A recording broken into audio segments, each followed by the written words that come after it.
Deuxième, je vous propose de découvrir immédiatement les images et immédiatement et le mot. Vous allez comprendre pourquoi. Parce que le match a démarré très rapidement. Allons-y avec ce coup franc donc, de Demont.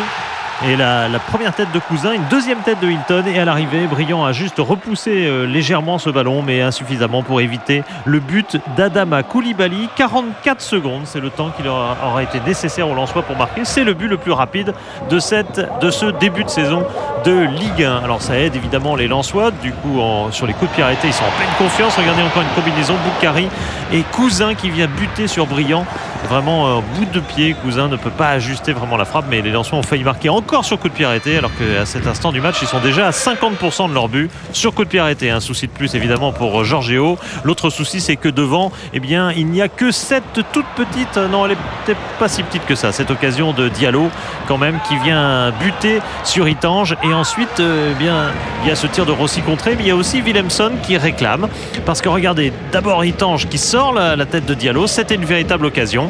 Et puis le ballon remis par Rossi, et voilà que Willemson est taclé par Hilton. C'était assez limite l'intervention du défenseur brésilien. À la mi-temps, eh bien, on constate que Carambeu est là. Il est là dans le camp nantais. Vous l'avez vu auprès de Jafet N'Doram, de Jean-Luc Grippon. Début de seconde période complètement à l'avantage des Lensois avec Tomert. Une occasion unique sur son pied gauche, un peu en bout de pied aussi.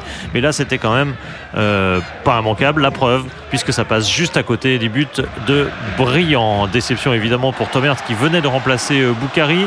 Mais les Lensois vraiment déroulent dans cette seconde période. Regardez encore Tomert face à Briand qui réalise un bon arrêt. On pensait que ce serait Stojkovic qui jouerait aujourd'hui. Finalement, Briand a été maintenu dans les buts nantais. Mais on parle d'ores et déjà du côté de Nantes de chercher une piste pour un gardien au mercato. En attendant, il y a ce coup franc avec Sédou Keita.